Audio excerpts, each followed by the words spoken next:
Hello everyone, तपाईँको पेट्सलाई पनि insects, flee, टिकले चाहिँ सताउँदैछ भने चाहिँ हामीले यो दबाईलाई युज गर्न सक्नुहुन्छ। यो दबाई चाहिँ हामीले अनलाइन पनि अर्डर गर्नु सक्छ, प्लस हामीले यसलाई पेट सपमा पनि हामीले यसलाई किन्नु सक्छ। अनि म चाहिँ यो युज गर्ने गर्छु हाम्रो क्यास्पर र स्टर्मीको लागि चाहिँ। अनि यसलाई वेट अनुसार हुन्छ है यो। अनि यसलाई खोल्दाखेरि चाहिँ यसको यो ट्युब जस्तो हुन्छ, यसलाई चाहिँ फेभिक्विक जस्तो हुन्छ, त्यसलाई खोलेर चाहिँ हामीले कुकुरलाई चाहिँ मजाले नुहाइधुवाइ गरेर साफसुग्घर गरेर चाहिँ युज गरेको छ भने चाहिँ यिनीहरूलाई एकदमै यो युजफुल हुन्छ है।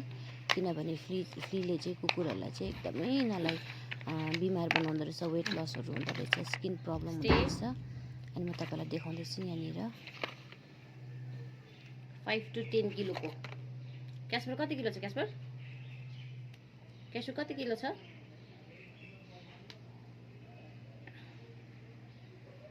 यो चाहिँ हामीले यो साइडमा लगाइदिनुपर्छ।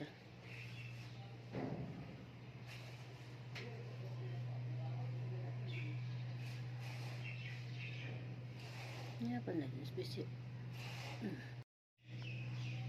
यहाँनिर लगाइदिइसकेको छ। अब यहाँनिर म यो लाउँदैछु यहाँ पेटमा।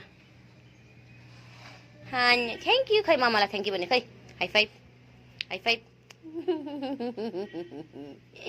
थ्याङ्क यू मामा फर टेकिङ मी बाथ भने खै भनेको। मामा मलाई बुली बुली गरिदिएकोमा थ्याङ्क यू भनेको खै। दबाई पनि लगाइदिएको छु। अब सफा अब गाउँ डुल्दैन ल, अब भतुनी लाग्दैन ल। हाई फाइभ छिटो, हाई फाइभ। ट्रिट दिन्छु, treat. High five, high five. क्यासो हाई फाइभ, क्यासो हाई फाइभ। लु छिटो, high five, high five, high five. खाने बेलामा चाहिँ हाई फाइभ गर्छस् है त। कुटिरी कुटिरी कुटिरी।